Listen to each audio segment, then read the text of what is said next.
if you'd like to email us, send it to demguyspodcast@gmail.com. You got kind of a George Takei thing going with that voice. Oh my.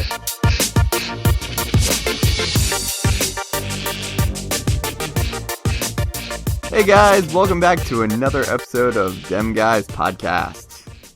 Woo! Yay! Today is the Slash's birthday episode. Yay! Yay! Because my birthday was on Monday. Yep. St. Patrick's Day. Oh, that's right. I am not Irish. Do not pinch me. Do not. I will not. I am not a leprechaun. I will not. Grant you wishes or give you a pot of gold. That's really disappointing. These are all the things that I had to deal with growing up. So. How many times is it always on your birthday? Yeah, St. Patrick's Day is the same date every year. It does not slide. So I was wondering because I thought it was on a Sunday last year, or I remember it being on a Sunday at one point. Yeah. Roughly every 7 years or so. Oh yeah. I guess that's how it works. So your birthday is always on St. Patrick's Day. Always St. Patrick's Day. Yep. Huh. Interesting. Yep. And I rarely wear green. Like everybody else wears green. They're like, "Why aren't you wearing green? Your birthday is on St. Patrick's Day." And I'm like, "My birthday trumps St. Patrick's Day." Yeah, exactly.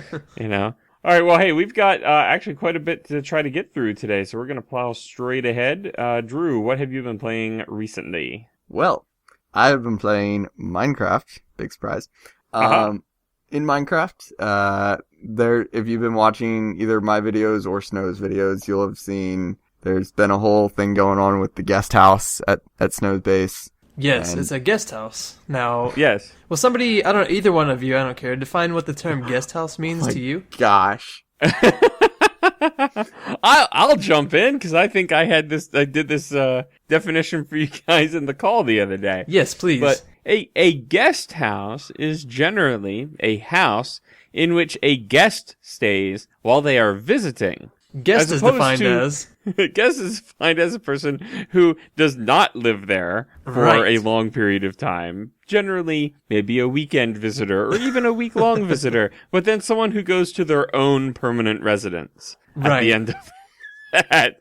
But Daudur and Drew seem to think that this house is for rent, despite this nomenclature that you use. So. Or purchase, or whatever they seem to think it is. Right. Okay. Yeah. So, but it has led to there's been hilarity as a result. So I strongly endorse the fact that this has been going on.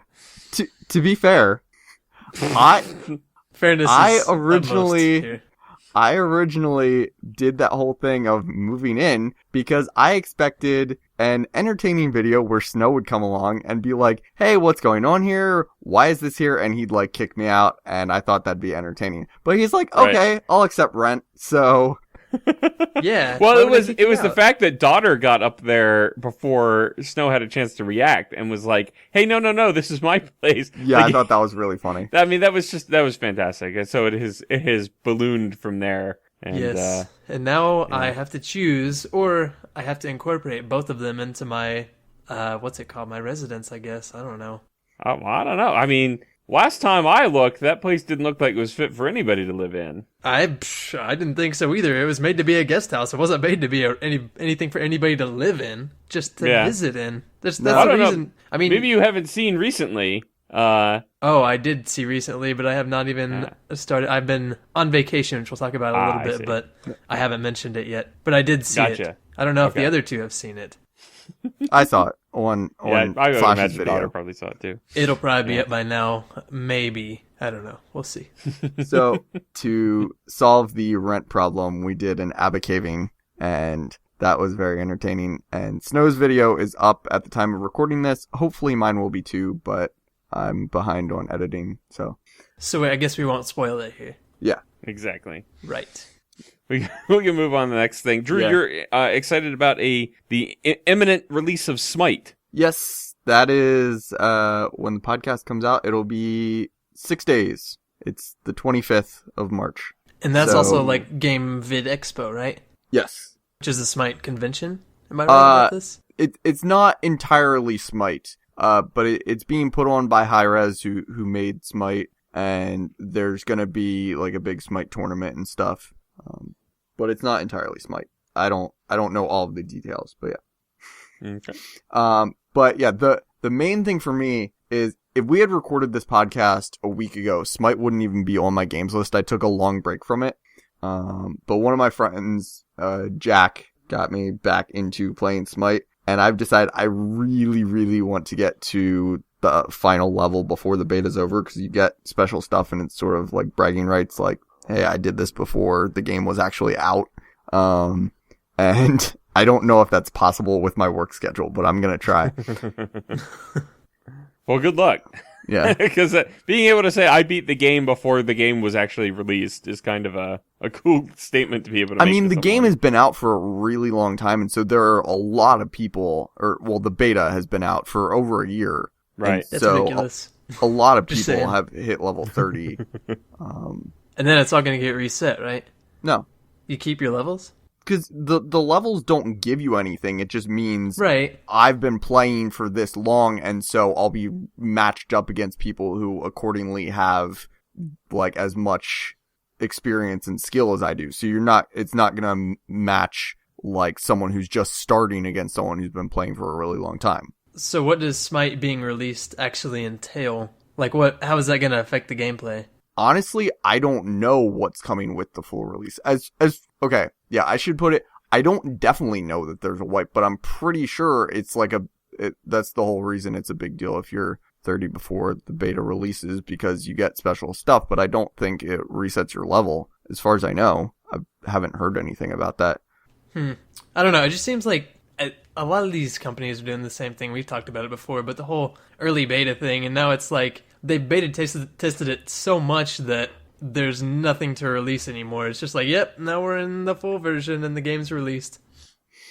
Well, like I said, I'm obviously yeah, okay. I don't know. I don't know enough about it to be able to. But you think there might be like some extra stuff they release with it?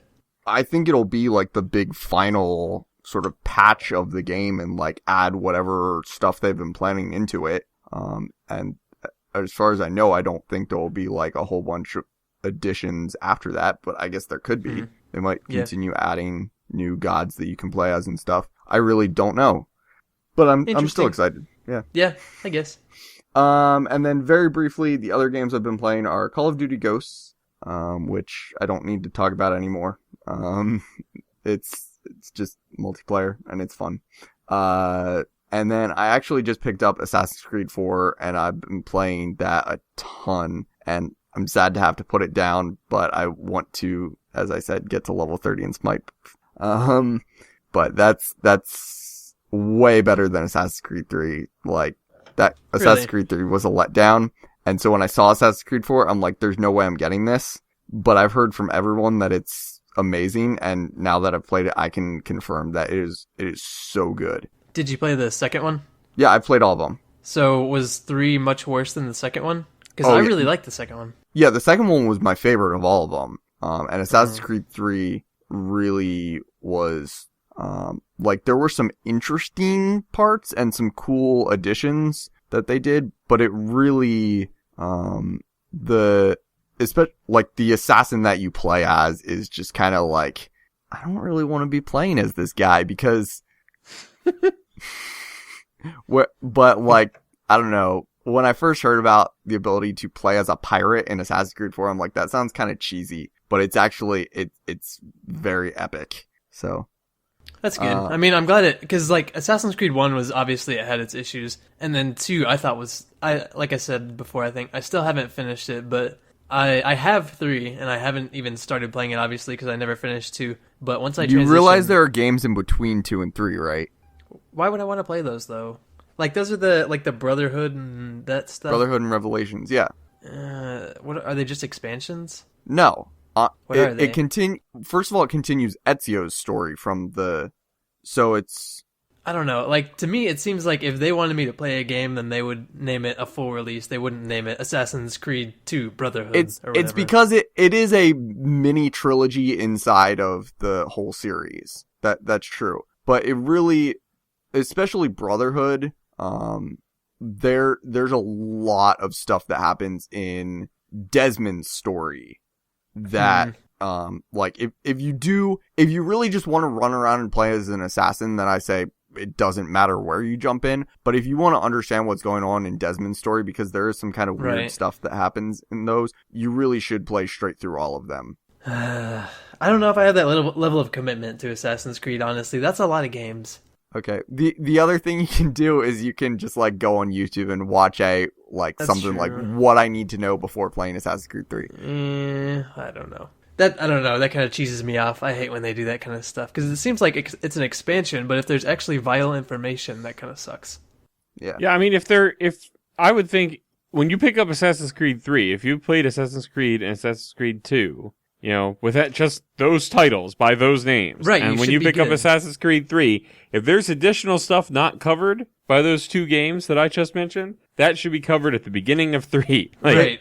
They do in case you haven't played our other content in between. They do have a thing that goes over kind of what's going on, but it's still... Well, not to mention, it was the other two, the ones in between were marketed terribly. Like, I follow Assassin's Creed fairly closely, I guess. But, like, I didn't exactly look either of them up. But from what I understood from, like, commercials and stuff, it seemed like Brotherhood and Revelations were either expansion packs or online type deals. See, Revelations was really... It was very fun. I had more fun with Revelations than I did with Brotherhood, but it did almost feel like more of an expansion that they could have added on to Brotherhood. It was a much shorter game. Brotherhood though was actually a very large game, and that makes me angry. Never gonna play any more Assassin's Creed anymore, especially because I know 3 sucks now. Dang it. And then finally, I started playing the Just Cause 2 campaign. I got Just Cause 2 for Christmas from a friend, and I really want to get into the multiplayer mod. That just sounds amazing, but I figured I should probably try and get good at the game first by playing the campaign. So I learn the controls and stuff before I get into multiplayer. So yeah, I did that. And it's not the greatest game ever, but there's some ridiculously fun things you can do with physics.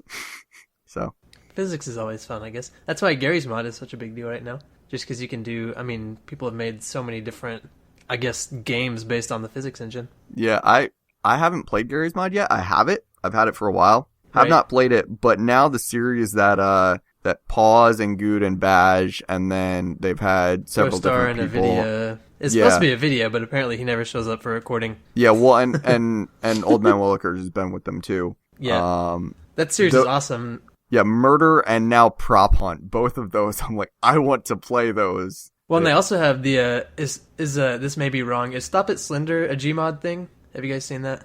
I think someone mentioned that it is. I've never been a fan of Slender. I keep meaning to watch the video. I mean, I never watched the Stop It Slender stuff, but I've never watched anything with Slender Man, but I've heard the Stop It Slender stuff is really awesome.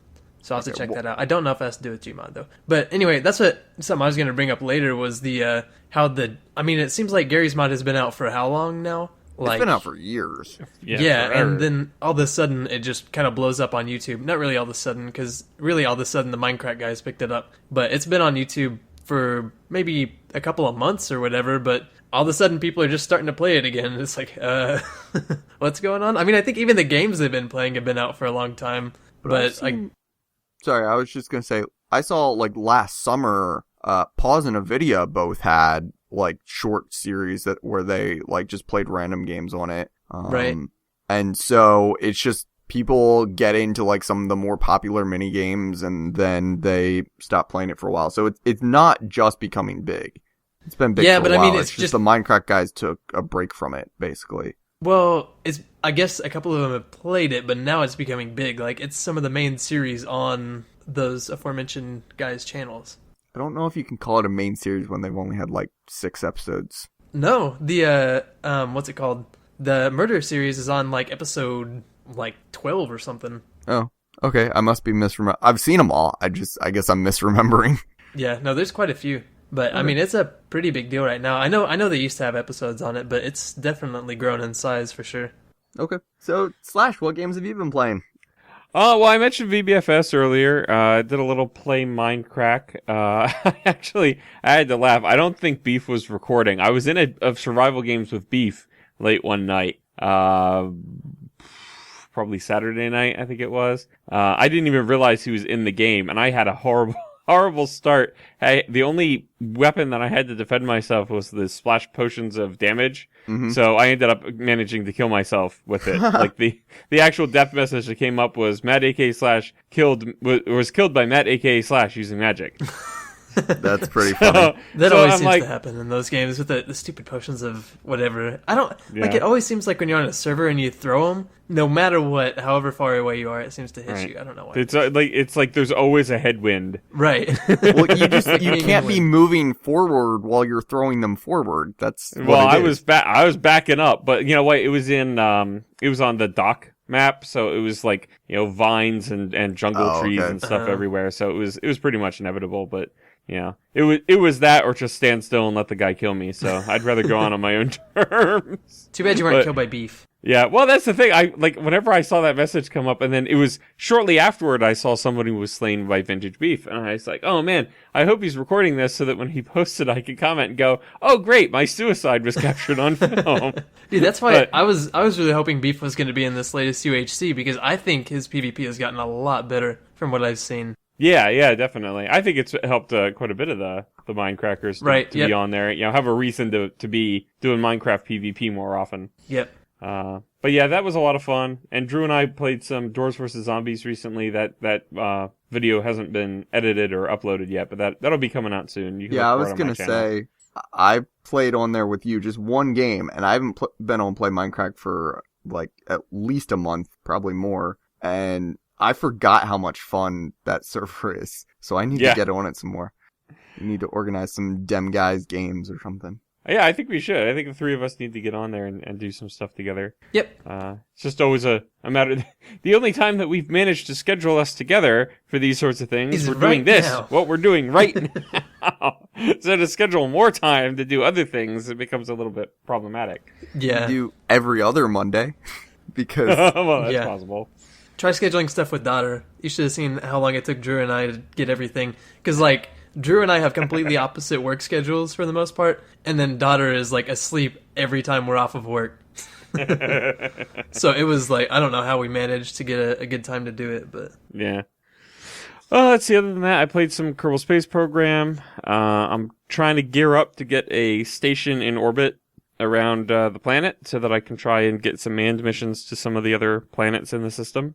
I got back into Starbound finally, which was a little tricky to actually get back into properly because the reason this podcast is a week later than it's supposed to be is because I ended up having to essentially rebuild my computer from scratch. Now, it's a Linux computer, so I have things partitioned off that, I was able to reinstall the entire system without having to first back up and then restore my personal files. That's all segmented out in a way that Windows doesn't support very well. So I was able to get going, but I had to create a new account for myself on the computer because some of my old settings were conflicting with the new software. And then I had to transfer some of my stuff from the old account to the new account to get it to work. Like Steam was in a particular location. And if I didn't transfer it right, then my games weren't coming up. It was trying to reinstall my games and then it wouldn't have my Starbound save. So eventually I got that working. So I have an episode of that recorded. I just need to render it out, and I'm hoping that will come out tomorrow on my channel. So Thursday. And then I'm not convinced that this guy isn't just trolling me, but I'm gonna give it a shot anyway. Once upon a time, long time ago, I had done an open source game review for a game called The Battle for Wesnoth, which is what's the best way to describe it? It's a kind of like Civilization's combat mechanics, I guess, is the way that it works in terms of moving your units around, and it's a turn-based strategy game. If I remember right, that was one of your more viewed videos, wasn't it? The review of it is, yeah. Now after I had done the review, because it was one of the more popular games that I had reviewed, I was like, maybe people will be interested in me doing a series. So I did a short 4-scenario campaign, because it has a whole bunch of different campaigns in there. Right. And I did one that had 4 scenarios with it. And it ended up being 5 episodes, and it wasn't very popular as a series. So I was like, all right, well, then I don't have to revisit this. I don't know why that is. It seems to be that's always how it is with everything. But I think it's because people really just don't want to watch I mean, I guess Yeah. the vast majority of people are not going to tune into our lowly channels to watch series. They're really going to look for one-off videos type things. But Right. And the open source game reviews, they're short. I think the longest one's maybe 15 minutes tops. Right. Most of them clock in somewhere between 5 and 10. So they're easier to digest, and they're on a particular subject matter that I embraced because there's not a whole lot out on YouTube of people reviewing open source video games. You know, Yeah. because it's a small subset of people in the world who are recording, open source game reviews on Linux, for YouTube. that was as kind a of like Let's your Player, first thing that got you into it, isn't it? Yeah, it was one of my earlier things, and it was actually Kurt sort of gave me the suggestion indirectly, somewhat directly. What it was is I had asked a question on one of his Flob episodes in the comments. I said, do you have any Linux experience or know anybody else in the YouTube community that does? Because I know he had done web design, graphic design, and that usually involves a lot of the web servers are Linux or Unix based. Yep. And he selected my question to answer. This is before he was concentrating on the donator submitted ones. And he selected my question, he answered it, and he said, that would actually, he made the comment, that would actually be a good niche to try to make yourself more known on YouTube, is by doing these Linux type things. There's not a whole lot out there. Nobody really is doing anything on Linux. And I was like, okay. Interesting. And I hadn't mentioned anything in my question about the fact that I was trying to get my channel up and running or anything. So Right. I don't know if he just said that as an aside or whether he had noticed, because I think I had my Minecraft, head as my avatar. So maybe just put two and two together with that, It's like, this looks like another Minecraft Let's Player. Yeah, maybe he wants to try and do this Linux thing. So I credit Kurt for giving me the idea to do that. But anyway, little anecdote. It was a fun little anecdote. I like it a lot. But the series that I did was, oh my gosh, probably was over the summer is when I did these 5 episodes. And just recently I got a comment from someone on the first of those 5 episodes saying, could you give the scenario Northern Rebirth a try? Right? And I'm like, interesting. Somebody's interested in seeing me play more of this game. So I went and I checked it out. And the scenario or the campaign that I did was a novice level campaign, right? Northern Rebirth is an expert level campaign, and it's like 21 scenarios versus 4 or something like that, right? So I'm like, I replied to his comment. I was like, wow, expert level, that's kind of intense. And he said, well, yeah, I'm kind of stuck on it myself. I want to see how you can do. So I don't know if he's just trying to whether how legitimate this is or whether he's looking for fails, but I'm going to give it a shot anyway.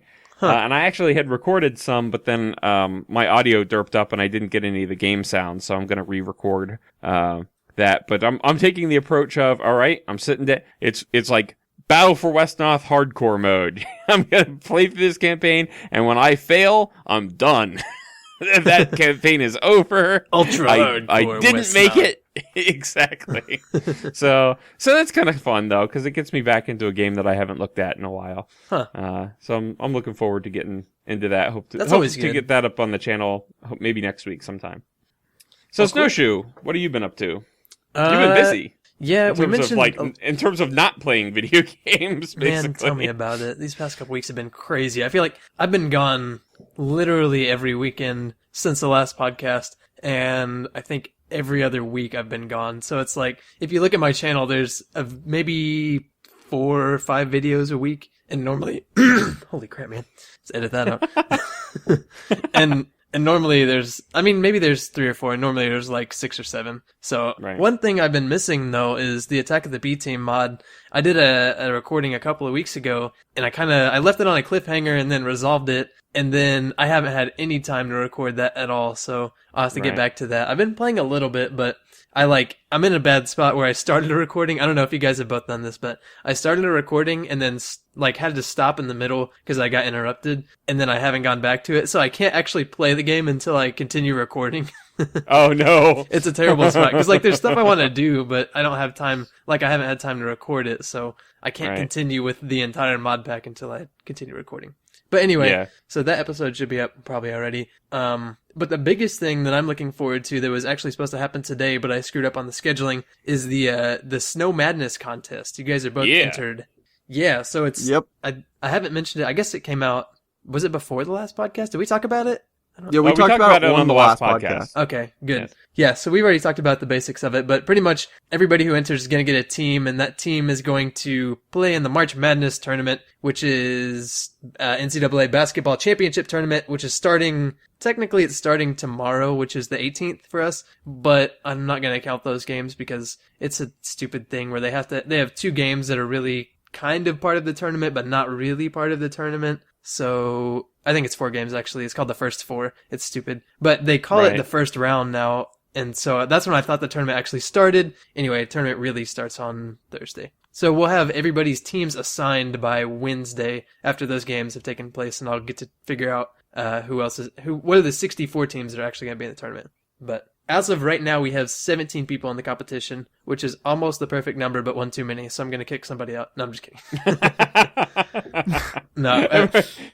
That's pretty funny. For a minute, we only had 15, a little while, and so I was like, crap, I'm going to have to enter and like pick some crappy teams or something just to make it all even out. But now we have one too many. And anyway, it should be fun. Everybody's going to get probably 4 teams or so, and the lower 3 teams are not going to win. I'll just tell you that right now. But everybody's going to get at least one team that has a pretty good chance. So it should be a lot of fun. Yeah, it's going to be interesting. Like I said last time, it's like I have a reason to watch it now. Yeah. I'm not normally interested in basketball of any sort at all, ever, but... Yeah, it's going to be intense. I'm excited. I hope people like actually get into it. It'd be awesome if people knew who they were going up against and went head to head and like watched the game and could, freak out about it together. Yeah. Anyway, that's all I've been playing. My life is crazy right now. All right. Cool. Well, hey, I think what we're going to do now, Drew has a big news topic to discuss, so we'll save that towards the end of the news segment. Do I know about this big news topic? Oh, yeah, I see it. Okay. Yeah, open the agenda, man. Jeez. I was looking at noob. the next segment.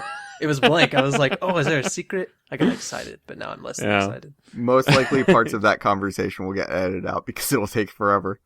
I just wanted to mention briefly that I thought this was very cool. I had seen, it's been probably a couple of weeks ago now that I'd seen this, but there's this company out there called SlickLogin that Google has acquired. And the reason that this interests me is because I don't know if you guys are familiar with Google's 2-step authentication mechanism. The one that sucks? No, it doesn't. It's not that bad. You can work. I'm not familiar with it.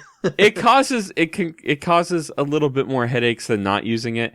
But the concept that between their 2-step system is that you put in your username and your password. But when you set up this 2-step verification, you put like an app on your phone, or you provide like a text message, phone number for them to send you text messages. Twitter has this capability too, where when you go to log in, it'll then send you a message, or you have to generate a code and put in this extra code to verify that you are in fact who you are. You're not just someone who happened to steal this person's user ID and password. Right. And the concept being that we're not testing just something that we're testing, do you have your phone that, you'd be able to authenticate with. So it's something that you know and something that you have, which is 2-factor authentication. And it's a very clever system, but what SlickLogin is doing is they have this concept of logging in via sound, where your computer's microphone, you have that keyed up, and it's you pull up your phone, you hit a button, you're like, I want to log into such and such a website or such and such an app, and you hit a button on there, and based on the sounds that are transmitted to your computer's microphone that it hears, it ends up knowing, okay, here's the person's user ID that, this is the account that they're trying to log into, and this is this is a properly authenticated sound that, okay, they get in because they played the right sound or whatever. And it's a really neat concept. Skynet it basically, is coming. Yeah, it's like no typing login. You don't even have to provide your user ID first because it can transmit that in the sound wave. And I just thought that was really fascinating. So I'm keeping my eyes open for that because that would be a really neat smartphone app to have. Well, maybe that'll actually get them to pay some attention to their stupid login YouTube system right now that has caused me to miss like 3 uploads so far because it's tried to upload my videos as a different account, which is not verified. And so it'll be like, hey, your video is longer than 3 minutes, so you can't upload it. And I'm like, great. And I'll be at work and just like, well, no videos today, guys. Sorry, YouTube's stupid. I just wanted to say, the whole thing about logging in via sound, It makes me laugh because I'm picturing like spy movies where someone goes in with a voice recorder and is like having dinner with a person and they have a list of words they have to get them to say that it's like that's their password into their office or whatever. Dude, I definitely would not do that for a bank account or something.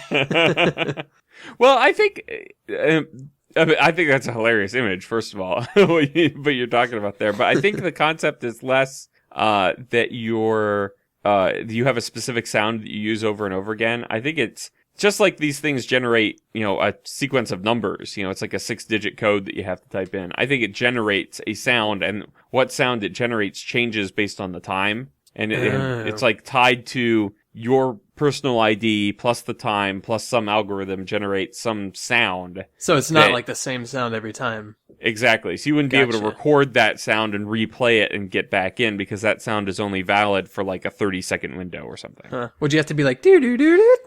Is that what it would sound like? I mean, like, would it be a word or something? Or? I don't know. I have a feeling it would probably come across sounding like static, like modems. Right. Old dial-up, the kind of sound. And you have to replicate that with your voice or something? If you can replicate this sound, you cannot pass the CAPTCHA thing. Yeah. Oh, God. Yeah, at least Google bought it before CAPTCHA did. That could have been an issue. So, Snow, let's go to you next. You had something to talk about with QuizUp? Yeah, for QuizUp. So, I guess we haven't mentioned it in the last podcast, but it's kind of a big thing now. Like, I know Daudur had told us a lot about it because it's actually made by an Icelandic company, and she knew a lot about it before it was popular. But apparently, like, a ton of people use it now, and it's like, she told me it was faster growing than Facebook and Twitter or something, than the apps. Jeez. I don't know. Some crazy stuff, but people who I have never told about this are asking me if I've downloaded it, and I'm like, what in the world? I didn't know it was going to get this big. But basically, it's really cool. It's kind of right up my alley, but it's a head-to-head trivia type app where you can choose any category pretty much you can think of and basically have 7 trivia questions based on that, and whoever answers them a combination of quickly and correctly and gets the most points will win. And then you have all these cool stats, and like you can get cool titles based on how good you are in certain categories and stuff like that. It's really, really cool. So I just want to mention that. I know Drew and I have played it, and Daudur and I have played it. Slash, you haven't downloaded it, have you? No, this is the first. I mean, I had heard a little bit about it, but I didn't really understand, what its hook was. I was like, oh, it's just another quiz app, whatever. It's made really, really well, I think. There's a couple bugs in it, but I mean, I got it the first day it was released on Android. It had been released for iPhone for a while. But it's like the design scheme and everything for it and kind of the flow of the app is very, very good, I think. So now the big thing for Drew and I, at least, the passes for PAX East arrived in our mailboxes today. It's less than a month away. It is. What's the actual date? It's the 12th, right? It's 11th through the 13th. Friday the 11th through Sunday the 13th of April. We're probably going to be leaving either late the 9th or early on the 10th, and we're going to arrive on the 10th. So yeah. What are you going to do on the 10th? You're just going to hang out around town and stuff? Yeah, we're going to explore Boston a little bit. Yeah. I've been to PAX. This will be my 3rd PAX East, so I'll probably be, getting Drew and his friend Eric, is the other one who's coming along. We're gonna get. I'm gonna help get them oriented. We'll take a look around our hotel area because our hotel is what, like 2 miles from the convention center. It's like 1.2 miles. It's less than 2. Okay, it's closer than that. But we wanted to get the hotel before registration had even opened up. So we weren't as close as some people who paid extra. Dude, it's so expensive up there. That's one of the reasons I didn't go. I was really thinking about it because you can still get tickets on like StubHub and stuff, but the dang hotel prices up there are crazy. Yeah. But yeah, we're very excited about that. That, like I said, the passes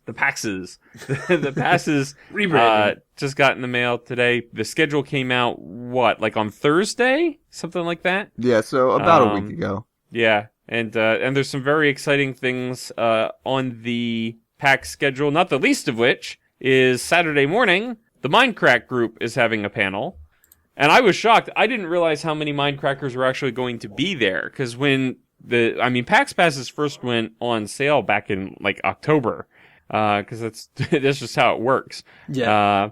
And at the time, the only Mindcrackers that I heard that were going were Good, Pause, Bash had like a Saturday and a Sunday pass, something like that. And I think I'd heard that Nebrus might have been going at that point. And that's all I had heard, and then nothing was said past that. But then they successfully got a panel, and so as panelists, they were able to get people in that didn't actually get passes through the normal, the way the peasants do, Yeah. And it's a significant chunk of the Minecraft group. We've got Good. We've got now. You heard MC's not going to be there, right, Drew? Yeah, he said on Twitter that he's not going to be able to go, unfortunately. Okay. But Good's gonna be there, Zisto's gonna be there, Beef's gonna be there, so that's gonna be super, extra awesome to be able to meet Beef. Yeah, 'cause we didn't go to Minecon, so. Right. Yeah, you guys weren't with the cool kids. Yeah. We are gonna be the cool kids. We are good. You know what, man?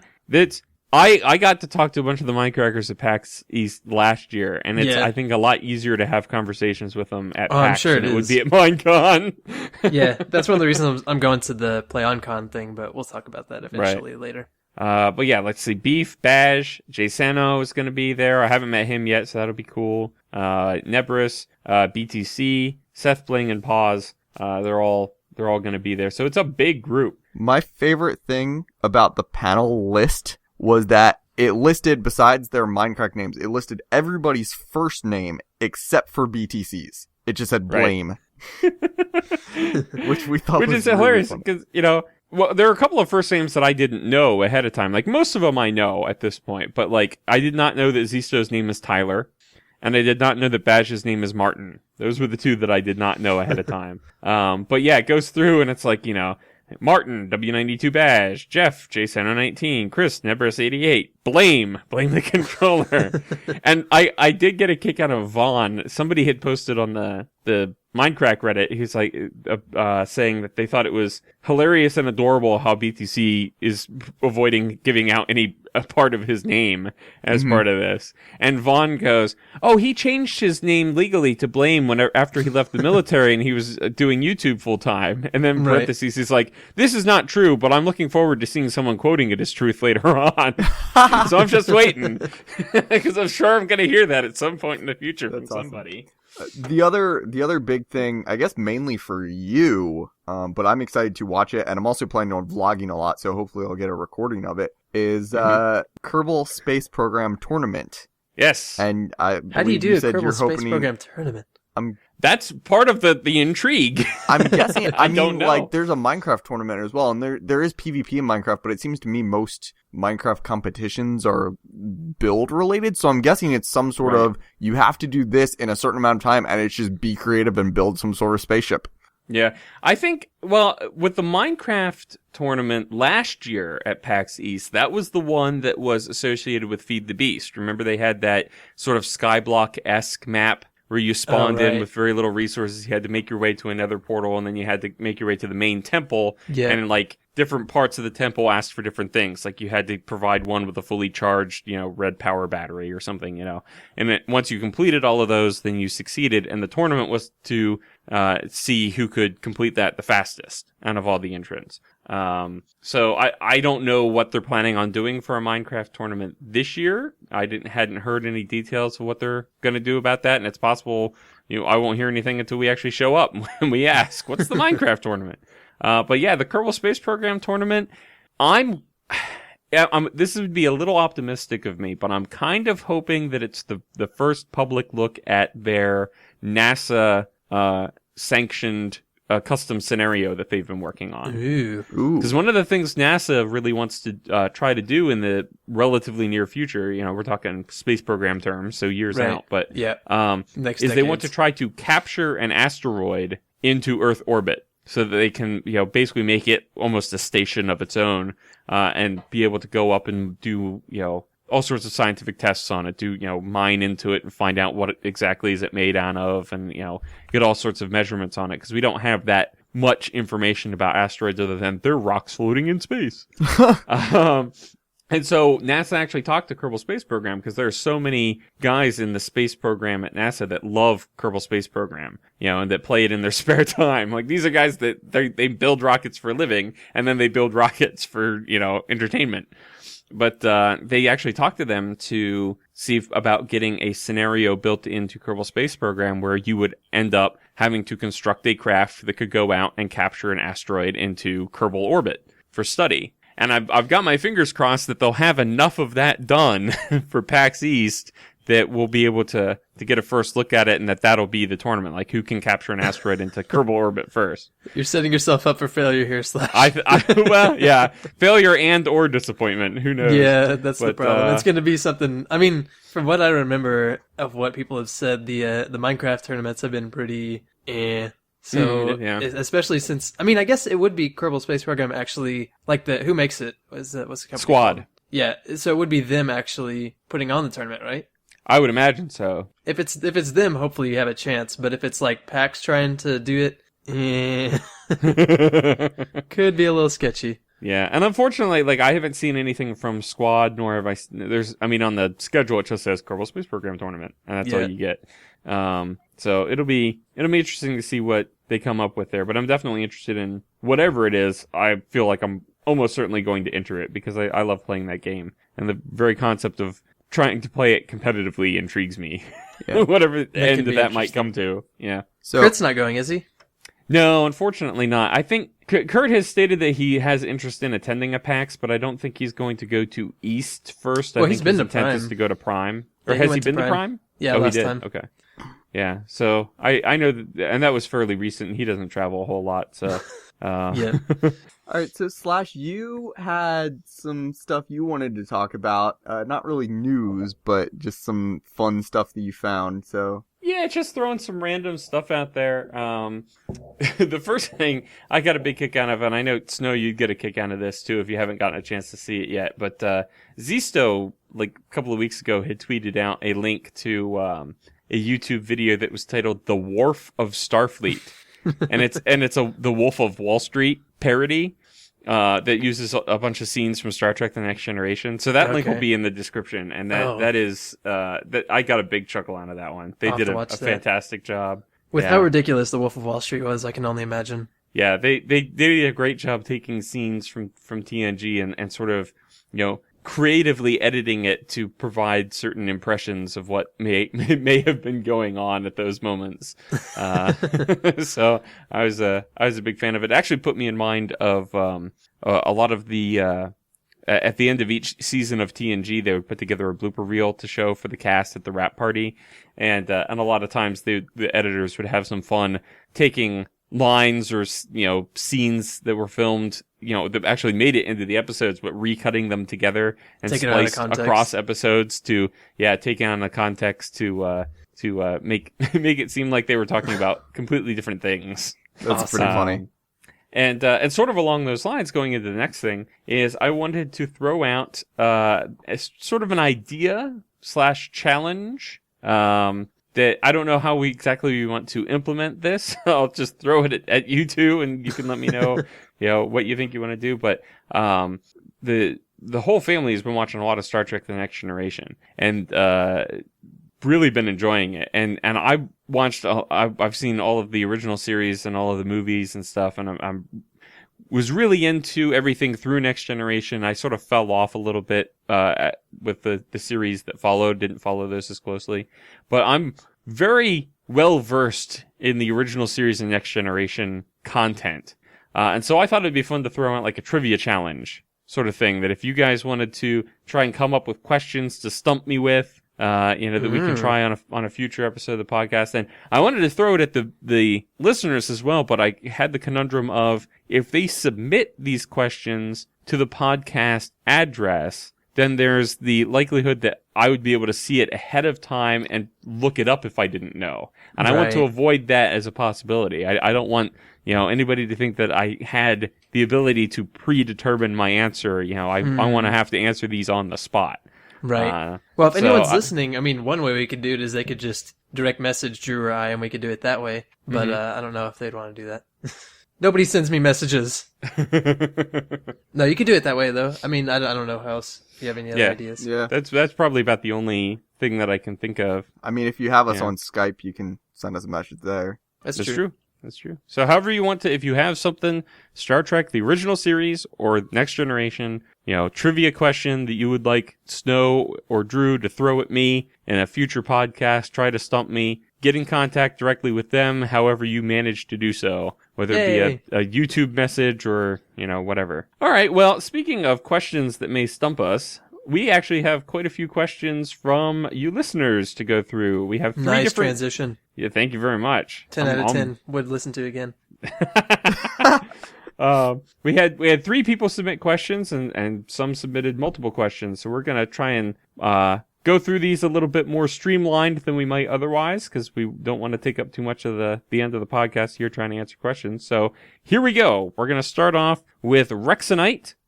His first question was, he has it labeled as the password pen, or the, patent pending. Rex question.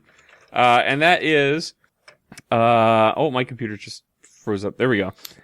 If all of you guys were stuck in a mountain and only one person could survive, who would kill everybody else? And who would offer themselves for another person to survive? I think you know my answer to this. Like, it's not even a question. Why would I just go ahead and be like, yeah, go ahead, eat me. Good idea. I mean, I wouldn't try to eat the other people, but I definitely wouldn't be like, hey, just gnaw on my leg for a little bit. You'll be all right.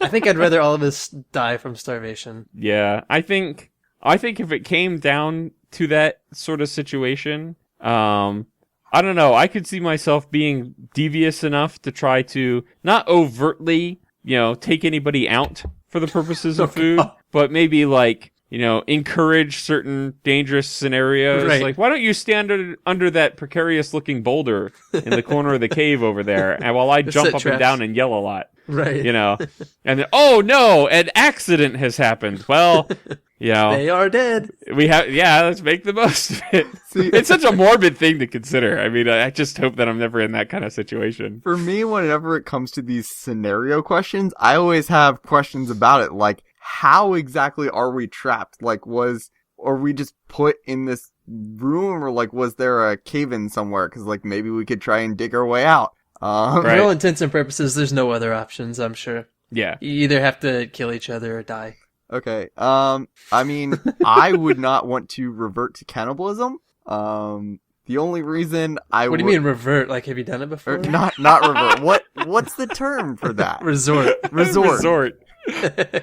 That was kind of telling, Drew. I don't know. Freudian slip there. Keep an eye on you. Fun at PAX. Sorry, I said the wrong word. Anyway, yeah, I would not want to resort to cannibalism. Nice. But I mean, being stuck in a cave with the 2 of these guys for a while, I might want to take someone out, anyway. or maybe just kill myself to end it. So I don't know, I just sat in a car with people for 10 hours and only 3 of them made it through. So only 3? How many were there total? Or to start with? I'd rather not say. There were 3. Shut up! Don't ruin my story. All right, so Rexonite's next question is another classic. Well, I guess the first one's not really a classic. It's a Rexonite classic, but this one's a real classic. What is the airspeed velocity of an unladen swallow? And Drew, you have the correct answer. Is it European or African? There you go. That's not an answer. It's just another question. It is another question, but it is the required question. It is the successful way to answer that question without getting tossed into a ravine that will kill you. Yes. Yes. It's true. Yes. And Rex, we expect that you toss yourself into a ravine upon hearing our response. Hey, maybe you'll land on some other guy and you have to decide whether you're going to kill each other. It's your dream scenario. Yes. And apparently his third question was, anyway, thanks for the podcast. It's great when being bored. Yeah. That should be our tagline, guys. It should be our tagline. The Dim Guys podcast. It's great when being bored. Is he saying he's being bored by listening to the podcast? I don't even know, but I definitely have something else to take to the trademark office. Yeah, that's pretty awesome. I like that a lot. We might have to add that to the thumbnail image or something. Right, yeah. Daudur, get on it. There you go. So our next question comes from Oiralinde, which is my wife, full disclosure. And she has asked us, if you were to add a 13th month to the year, where would you put it, and what would you call it? And I thought about this a little bit ahead of time, and I'm going to make mine a Saturday Night Live reference, and I would call the 13th month Febtober. Oh gosh. And I would put it halfway through August. Okay. So August takes place on either half of the right. The calendar would go. It would be August 1st through 15th, and then you would have the 1st of Febtober, right? And Febtober, since it's a 13th month, I could make it whatever I want. So Febtober is 3.5 days. Okay. So then you go Febtober 1st, Febtober 2nd, Febtober 3rd, Febtober 3rd and a half, and then you go back to August 16th. But now, because of the half day, the hours have completely inverted. And so now you have to be up at night and in bed during the day. Oh. No! The Febtober is a reference to Saturday Night Live had Celebrity Jeopardy bits with Will Ferrell as Alex Trebek. And one of the questions was, one of the categories was months that begin with Feb. Oh, yeah, I remember And the clue was, this is the only month that starts with Feb. Yeah. And Sean Connery rings in and says, Febtober! Yeah. And it was fantastic. So, yeah. I would put my 13th month would go between January and February. Mm-hmm. Mm-hmm. It would only happen every other year. Oh. But it would be a month that, is, for whatever reason, it's technically part of the month of spring. So for 1 month... the month of spring. Months that start with spur. No, 100, please. It would be part of spring. And so for whatever reason, there would be a time between January and February where we'd have nice weather, and so it wouldn't go back to the horrible weather for a little while. Okay. So you're inserting a respite in the middle of winter is what you're attempting to do. Okay. May I suggest a name for this month, since you did not volunteer one? Sure. Depleted ozone. Yeah, that would be a real issue for my office. Every other year. Every other year. For 31 days. It is a full month. Perfect. And no, I am not picking 43 days. We've obviously given this too much thought. Have you been able to I didn't think about this ahead of time. I looked at the question. I'm not saying you had to think about it ahead of time to give it too much thought. Let's see. I'm trying to think of whatever month I could insert that would make me not have to work. Okay, that works. So we'll insert a month that is, let's put it between September and October, and we'll call it, Vacationuary. And it is an international month of vacation that everybody gets to take. So that's pretty nice. So basically, it's August in Europe. Exactly. But for us here, yeah. Yeah, it seems to work for Europe. They're all developed and stuff. They figured it all out. Why can't we? Snow, does your 13th month only happen here in the United States? Does it not happen in other places in the world? No, it's international. Okay. There you go. But, Snow, now that you said that, it occurs to me that I think all three of us have missed a golden opportunity here. Uh-oh. I think the proper place to insert this 13th month is between Christmas and New Year's. Oh, that's true. Right? Yeah, because you're off the whole time? Yep. Yeah. I wasn't. I had to well. work after Christmas. Oh, that stinks. Yeah, so that would actually be terrible. All right, well, let's see. Next question is a real quick one. Coke or Pepsi, Drew? Water. Snowshoe. Delicious. Neither, actually. Sprite. I don't drink dark soda. Ah, okay. Dark soda. I That's know. racist. I know. If it was just whatever soda you want, if I drank a soda, it would be either Sprite or ginger ale, but I really don't drink soda very often, so. Nope, he only drinks hard liquor for the most part. I'm going to leave categories. Yes, it's funny. The question, I'm sure, is born of the fact that growing up, I was always in a Pepsi family. So I drank Pepsi for the most part, or like Sierra Mist, something along those lines. And then my wife's family is staunchly Coca-Cola family. Oh gosh. Right. So it was interesting. It was very interesting. Like that's like the one, what is it? The Capulets and the, whatever. Right. Yeah, that's like our point of contention is Coke versus Pepsi. And wait, so does that transition to Sprite and Sierra Mist also? It's funny. Like at this point, Sprite and Sierra Mist were interchangeable for me. I don't think that I ever really cared whether it was Sprite or Sierra Mist. I think what I did growing up was if they had Pepsi products, it was Pepsi. If they had Coke products, I got Sprite. Right. But I have since then, like now in my later years, I guess. But I've become more of a Coke fan, so I tend as to he gets closer to death, he likes Coke more. Yes, exactly. I found that I prefer the taste of Coke. I don't know why. And honestly, I don't drink that much soda in general either. I tend to have water with those flavors that you mix in with it. Water's free. So that's the sort of thing that I do. Yeah, exactly. That helps a lot. It's a lot cheaper to go that route.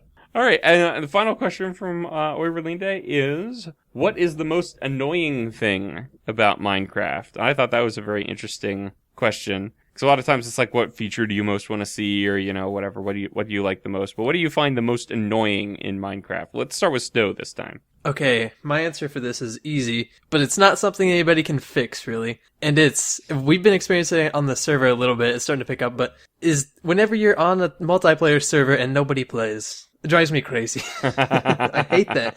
Because it's like, it's really drawn me away from the server. Not that I have stopped playing more, but it's kind of taken down my interest because we're running a server that has all of this stuff in it. And it's, sometimes it labors a little bit and you're having to ask for restarts and everything. And most of the time when I play, I'm the only one on. So right, yeah. That would definitely be my most annoying thing. Sometimes I just wish I could play single player instead of, I wish they were interchangeable, but not that I would know how to do that logistically, but.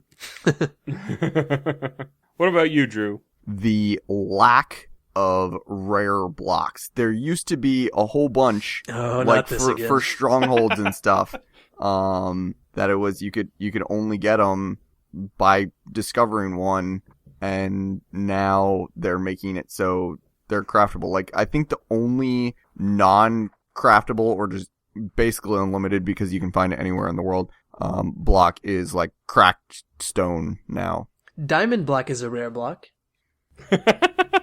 No response. See, for that. But you can just find it it's not like you have to find a specific structure. Like you could just do a strip mine and find a tons specific of it. diamond. Okay, fine. It's pretty much unlimited because it's very unlikely that you're going to get to the limits of your world. Alright, so Slash, what is your most annoying thing about Minecraft? My most annoying thing about Minecraft? I don't know. It's not super annoying, but the first thing that comes to mind is I really want Ender Pearls to stack to 64. Yes. Ender Pearls are just fantastic. I love Ender Pearls. I would use them even more often if I, could carry around 64 in my hotbar easily. I tend to, if I don't have 2 stacks of Ender Pearls on me, I feel like I'm under-equipped. So that's that's 2 slots of my inventory that's being used up for this item that really doesn't need to be. And the comment from Mojang seems to be that Ender Pearls are so powerful that they only want them to stack to 16, but I don't see that having 64 in my slot versus having 16 in my slot are really going to have much of an impact. Like if I throw them all, I'm gonna die, whether I got feather falling on or not. So it all goes back to Mojang's stupid inventory deal that they're not budging on. Yeah. They're really, we finally got doors to stack, man. Yeah. Like, are you serious? Why would a door not stack in your inventory? Yeah. So, I don't know. I think they're withholding random features for no real reason. All right. Well, we can move on to our final question here, which is sort of coupled with a comment. It's from aMillionMonkeyz, who we've heard from before on the podcast. He says, "Hey guys, in some of your recent videos, I've noticed you all doing things in Minecraft that I don't know how to do. For example, moving all of one type of item from your inventory to a chest or vice versa. So my actual question is, do you have any tips, tricks, or little-known commands you can share with fellow Minecrafters?" I don't even know how to do that. Actually, I do, but I can't do it consistently. I don't know why.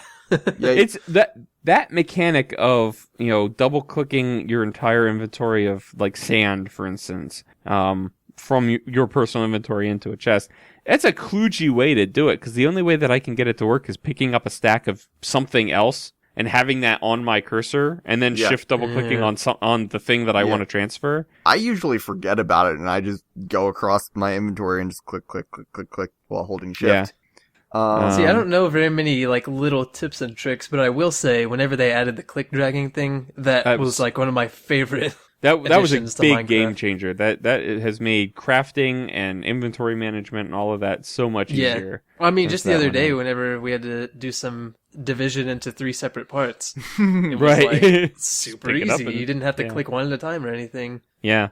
So that's pretty fantastic. I don't know, some of the things that I do. One thing that I found very useful when I'm playing survival games, I'm playing Minecraft, is I see so many people, Minecrafters included, so many people on YouTube that if they've got junk in their inventory that they're getting rid of, right? What do? They pick it up and they move it to the side of their inventory window and they click again to drop it, and then they keep repeating, and they're like throwing the stuff with their thing. Whereas you can hold, like, mouse over it and hit Control Q and it'll drop that whole stack of whatever you're hovering over. That's actually, I've asked someone before how they did that. It looked like they I thought someone dropped a whole stack of something without even opening their inventory.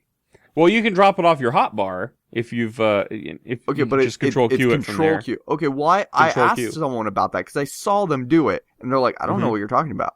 And so I thought it must have been my imagination, but I've seen it other times. Yeah. And I tried Shift Q, and that didn't work. I think that's our podcast. And so, if you guys would like to submit a question to ask us for next time or just any future podcast, you can email us at demguyspodcast@gmail.com. demguyspodcast@gmail.com. Woo! So she's like, I've got one job on this podcast. You used to read the questions, too. Oh. Yeah, I'll pick that up next time. Something to look forward to, guys. Check out next time. Listen to me read questions. If we have any. You have to send them in to hear Snowshoe's dulcet tones. I'll ask my own questions if I need to. Well, thank you for auspicing. Oh no, not that word again. Oh man, that was fantastic. I don't even know if that was used correctly, but I don't think so. No. It really is not. It really isn't. I looked it up. Well, just let you guys look it up too. Alright, well, thanks for listening, and hope you'll tune in next time. Bye-bye. Bye. Bye.